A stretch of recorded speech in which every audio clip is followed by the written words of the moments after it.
ఎండిపోయినా మాకు సంబంధం లేదు, పంటలు మునిగిపోయినా మాకు సంబంధం లేదు, రైతులు యూరియా దొరకకపోయినా ఈ ప్రభుత్వానికి సంబంధం లేదనే లెవెల్లో ఈ ప్రభుత్వం ఒక గుడ్డి ప్రభుత్వంగా వ్యవహరిస్తున్న పరిస్థితి రాష్ట్రంలో చూస్తా ఉన్నాం.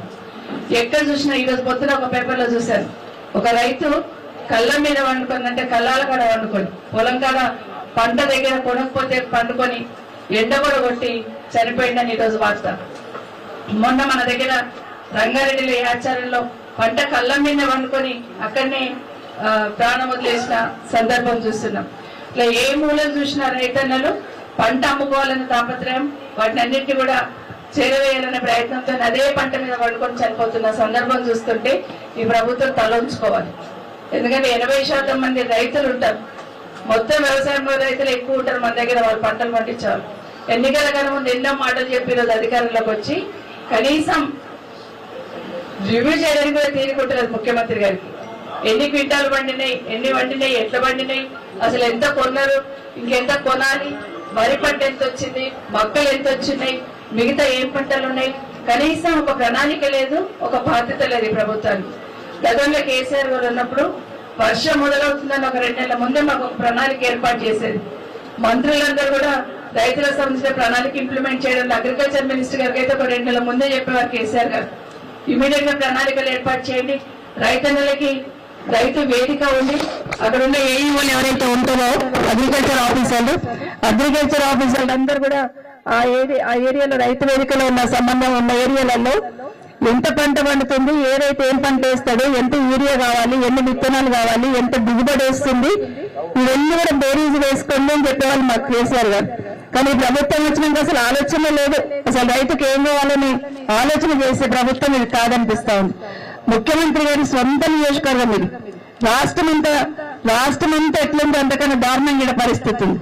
కనీసం ముఖ్యమంత్రి గారు ఆయన నియోజకవర్గంలో ఉన్న రైతులకు మొన్న చెప్తున్నాడు, మీరు ఓట్లు వేసినందుకే నేను ముఖ్యమంత్రి ఉన్నానని చెప్తున్నాడు. మరి మీ కోట్లేసి గెలిపించిన కొడంగల్ రైతులకు కన్నీరు పెడతా ఉంటే ముఖ్యమంత్రిగా మీకు ఎట్లా నిద్ర పడుతూ ఆలోచించాల్సిన అవసరం ఉంది. ఈ రోజు కొడంగల్లో ఉన్న రైతులే కన్నీరు పెడుతుంటే ఇంకా రాష్ట్రంలో రైతులను చూసుకున్న తీరిక మన ముఖ్యమంత్రి గారికి లేదని స్పష్టంగా అర్థమవుతా ఉంది. ఒకరొకరు చెప్తా ఉన్నారు, పంటల వర్షంలో తడిచిపోయి మొలకలు వచ్చినాయి, ఇప్పుడు మేము వస్తా ఉంటాయి. ఈరోజు మేము ధర్నా పెడతామన్నందుకు సంచులు ఇచ్చి లిఫ్ట్ చేసే ప్రయత్నం చేస్తా ఉన్నారు. మేము వస్తేనే బీఆర్ఎస్ పార్టీ వాళ్ళు వస్తేనే సంచులు ఇస్తాం, బీఆర్ఎస్ పార్టీ వాళ్ళు వస్తేనే ధాన్యాన్ని లిఫ్ట్ చేస్తామంటే రోజు ఒక దగ్గర కూర్చుంటాం.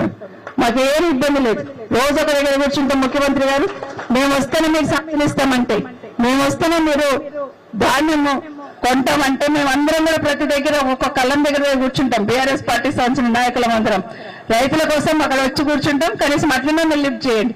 ఈ రోజు మేము వస్తున్నామని తెలిసి ఈరోజు సంచులు ఇస్తా ఉన్నారు.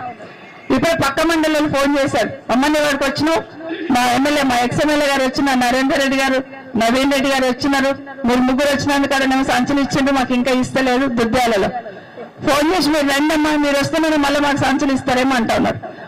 హైదరాబాద్ ఒక 4 రోజుల కింద పోయినప్పుడు ఆ ఊరికి పోతే తెల్లారు అక్కడ కొనుగోలు ఏర్పాటు చేసే ప్రయత్నం చేశారు, అప్రూవ్ చేయకుండా. ఇది ప్రభుత్వం బాధ్యత కదా, రైతులకు పండిన పంటను కొనాల్సిన బాధ్యత ప్రభుత్వానికి ఉందా లేదా? అసలు మీకు ప్రణాళిక ఏర్పాటు చేసుకొని కొనాలనే ఆలోచన చేస్తున్నారా లేదా? ఎంతో కొంత కొంటాం, కొన్న ట్యాగ్ చేస్తాం, కొనుగోలు కేంద్రాలు ఏర్పాటు చేస్తాం, సగం కొన్నట్టు కొంటాం, మిగతా ఎట్టండా పోనీ అంటా ఉన్నారు. నేను చెప్తా ఉన్నాను కొడంగల్ రైతులందరికీ, రాష్ట్రం అంతా ఒకెత్త అయితే కొడంగల్ ఒకెత్త అనుకుంటాం కదా, కొడంగల్లో ఉన్న రైతన్నలందరూ మీ ధాన్యం కొనకపోతే ఒక 2 రోజులలో అంత ధాన్యం నింపుకపోయి ముఖ్యమంత్రి గారి క్యాంప్ ఆఫీస్ ఉంది కదా కొడంగల్లో, ఇంటి ముందర పోయండి, కనీసం ముఖ్యమంత్రి గారు ఎత్తుకుంటారేమో అక్కడ ఉన్నది. ఎందుకంటే నిజంగా రైతులు ఒకరొకరు ఉన్నారు.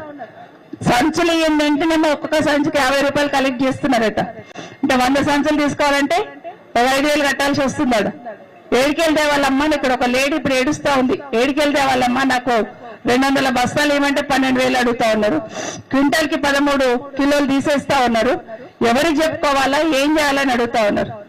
ఇప్పుడు ఇంకొక రైతు చెప్తా ఉన్నాడు, వేరుశనగకు సంబంధించింది పెద్ద స్కామ్ చేశారమ్మా, ఇక్కడ ముఖ్యమంత్రి గారి నియోజకవర్గంలోనే ముఖ్యమంత్రి గారు ఉన్నారు, ఇక్కడ భయం లేకుండా ఇక్కడనే స్కామ్ జరిగితే రాష్ట్రం అంతా ఏం జరుగుతుంది? దయచేసి ఆలోచించమని కోరుతాను ప్రభుత్వాన్ని. యూరియా కావాలంటే యూరియాకి ఎంత ఇబ్బంది పడ్డామో పోయిన సంవత్సరం చూస్తున్నాం. కనీసం ఇప్పుడైనా యూరియా రెడీగా పెట్టుకోండి, రైతులకు ఇబ్బంది లేకుండా గిన్ని ఎకరాలు పండుతుంది, గింత పంట పండుతుంది, పోయిన సంవత్సరం ఇంత యూరియా పట్టింది, ఇప్పుడు ఇంత యూరియా కావాలని ఎస్టిమేట్ చేసుకుని ముందే తీసుకొచ్చి పెట్టండి. కొంతమంది రైతులు ఏం చేసేవాళ్ళంటే సమ్మర్ లో వాళ్ళకి పెట్టుకోవడానికి స్థలం ఉండుంటే సమ్మర్ లోనే కొంత యూరియా కొని పెట్టుకునే వాళ్ళు వ్యవసాయానికి సంబంధించి. ఇది ఇప్పుడు కాదు, నేను చిన్నప్పటి నుండి చూస్తా ఉన్నా. మా నాన్న గాని మా మామ గాని వ్యవసాయం చేస్తారు. ముందు వాళ్ళకి ఎరువు తెచ్చుకోవాలంటే పక్క ఊరికే తెచ్చుకోవాలి కాబట్టి ఓ నెల ముందు ఎండాకాలంలో తెచ్చి పెట్టుకునే వాళ్ళు, పెట్టుకోవడానికి ఉంటుందని. అట్లా తీసుకుందామంటే కూడా బ్యాన్ పెట్టేస్తున్నారు. ఇంకోటి ఏంటంటే కూరగాయలు పండిస్తూ ఉంటారు హైదరాబాద్ చుట్టుపక్కల, అక్కడ కూరగాయలకు వేస్తూ ఉంటారు యూరియా. మొన్న ఒక రైతు ఫోన్ చేసి చెప్తున్నాడు, యూరియా కావాలి మా పంటలకు వేసుకునే కూరగాయల కంటే యూరియా ఇవ్వరట్టమా, బంద్ పెట్టున్నారని. ఇక్కడ ఇట్లా ఉంటే సెంట్రల్ గవర్నమెంట్ కేంద్రంలో మోడీ గారి ప్రభుత్వం ఎరువుల ధరలు పెంచేసింది. ఒక్కొక్క బస్తా మీద 300-350 రూపాయలు పెంచేస్తున్నారు. ఇక్కడ ఈయన పెంచేస్తున్నాడు, ఇక్కడ ఈయన వంటలేడు, అక్కడ ఆయన పెంచేస్తా ఉన్నాడు. పోనీ రైతు బంధు సంబంధించిన సరిగ్గా వేస్తాడంటే కేసీఆర్ గారు ఉన్నప్పుడు టంచంగ్ అకౌంట్లలో పడుతుండే రైతు బంధు. ప్రతి ఏడాది 2 సార్లు ఎకరాకి 5,000 చొప్పున 10,000 ఖచ్చితంగా రైతు అకౌంట్ లో పడేది. కానీ ఈ ప్రభుత్వం వచ్చినాక ఏమైంది, ఎంపీ ఎలక్షన్స్ వస్తే ఒకసారి పడతాయి, ఎమ్మెల్యే ఏమన్నారు సార్, సర్పంచ్ ఎలక్షన్స్ వస్తే మళ్ళీ ఒకసారి వేస్తాడు, లేదా కేటీఆర్ ఎన్ని ధర్నా చేస్తే ఓనికి పోతే ఆడొకసారి వేస్తాడు. ఎట్లయిపోయిందంటే రైతులకు నోరు లేదు, రైతులు ఏం చేస్తారులే, రైతులకు వేసినా ఒకటే వేయకున్నా ఒకటే, వాళ్ళని అడగపోతే ఎవరు పట్టించుకుంటుందనే లెవెల్లో ఈ ముఖ్యమంత్రి గారు ఈ ప్రభుత్వం ఆలోచిస్తుంది. కానీ ఒకటి గుర్తుపెట్టుకోవాలి, రైతు బంధువుగా రైతు కోసం నిరంతరం ఆలోచించిన కేసీఆర్ గారి పార్టీ బీఆర్ఎస్ పార్టీ రైతులకు అండగా ఉంటుంది. మీరు కొనకపోతే మీ వెంట ఉంటాం, మీ వెంట పడతాం. ఖచ్చితంగా రైతులకు సంబంధించిన ధాన్యం కొనాలి. రేపు భవిష్యత్తులో కూడా మళ్ళీ సమస్య లేకుండా రైతు బంధుకు సంబంధించి రైతు భరోసాని కేసీఆర్ గారు 10,000 ఇస్తున్నాడు, నేను వస్తే 15,000 ఇస్తాన్నారు. ఎక్కడ పోయిందండి ముఖ్యమంత్రి గారు? వేరే వాటికి ఏమో డబ్బులు ఉంటాయి, రైతు బంధుకి వేయడానికి మాత్రం డబ్బులు ఉండవు. ఒక్క ఎకరా కేసి రైతు బంధు వేసినామని గొప్ప చెప్పుకుంటా ఉన్నారు. రుణమాఫీ కూడా రైతులందరూ గుర్తుంటుంది, రుణమాఫీ కూడా మొత్తం రాష్ట్రంలో ఈ ప్రభుత్వం వచ్చినాక రైతులకు రుణమాఫీ చేయాలంటే ముఖ్యమంత్రి గారే స్వయంగా 40,000 కోట్లు కావాలని చెప్పినాడు. మరి 40,000 కోట్లకి వెళ్ళి 30,000 కోట్లకు వచ్చారు. 30,000 కోట్లకి వెళ్ళి లాస్ట్ 18,000 కోట్లు మాఫీ చేసినామని చెప్తా ఉన్నారు.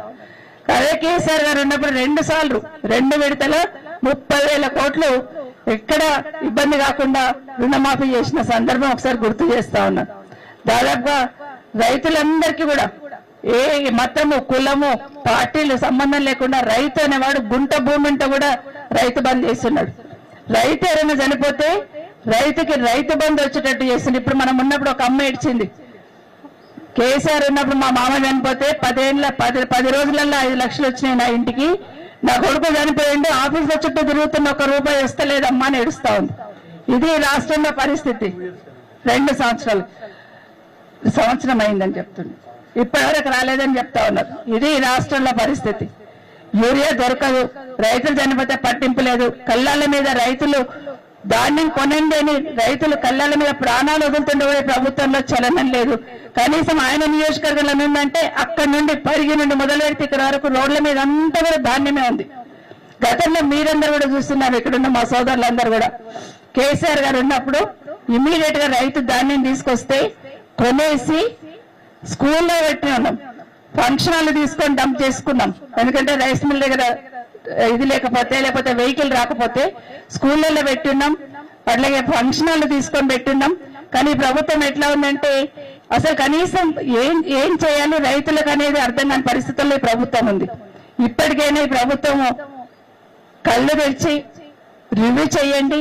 వారం 10 రోజులైతే వర్షం వస్తుంది, రైతుల పంటలన్నీ తడిచిపోయే ప్రమాదం ఉంది. ఇమీడియట్ గా కొనుగోలు కేంద్రాలు పెంచండి, వెహికల్స్ అందుబాటులో, లారీలు అందుబాటులో పెట్టండి, బస్తాలు అందుబాటులో పెట్టండి, వచ్చిన ధాన్యం వచ్చేటట్టు కొనండి. తరుగు 13 కిలోలు తీస్తా ఉన్నారట. ఆ 13 కిలోలు తీయకుండా రైతుకు నష్టం రాకుండా చూడాల్సిన బాధ్యత ఈ ప్రభుత్వం మీద ఉంది. పోయినసారి సన్నాలకి ఖచ్చితంగా బోనస్ ఇస్తామన్నారు 500. ఇప్పటి వరకు ఎవరికి బోనస్ వచ్చిన సందర్భం లేదు. లాస్ట్ వర్షాకాలంలో వికారాబాద్ ఏరియాలో చాలా వరకు పంటలు మునిగిపోయి పంట నష్టం జరిగింది. ఇమీడియట్ గా వెంటనే రైతులకు ఏదో నమ్మవలికేటట్టు ఎన్ని ఎకరాలు మునిగిపోయింది అనేది మొత్తం వికారాబాద్ లో లిస్టు చేసి ప్రభుత్వాన్ని పంపించారు. అది అక్కడే ఉంది, రైతులు ఇక్కడే ఒక నయా పైసా కూడా రైతులకి నష్టపరిహారం ఇచ్చిన సందర్భం లేదు. ఇది ప్రభుత్వం చేస్తున్న నిర్వాహకం అని తెలియజేసుకుంటూ ఇప్పటికైనా ప్రభుత్వం ఇమ్మీడియట్ గా ఊరికే మంత్రులందరూ కూడా ప్రతి జిల్లాలో తిరుగుతామంటున్నారు కదా, తిరగండి. ప్రతి మంత్రి కళ్ళం దగ్గరికి వెళ్ళండి, ఖచ్చితంగా ఏం జరుగుతుందో మీ జిల్లాలో చూడండి, ఎక్కడెక్కడ ఉన్నాయి ఎక్కడెక్కడ ఆగిపోయినాయో చూడండి. ఇప్పటికీ ప్రాణాలు పోతున్నాయి రైతులయ్యి.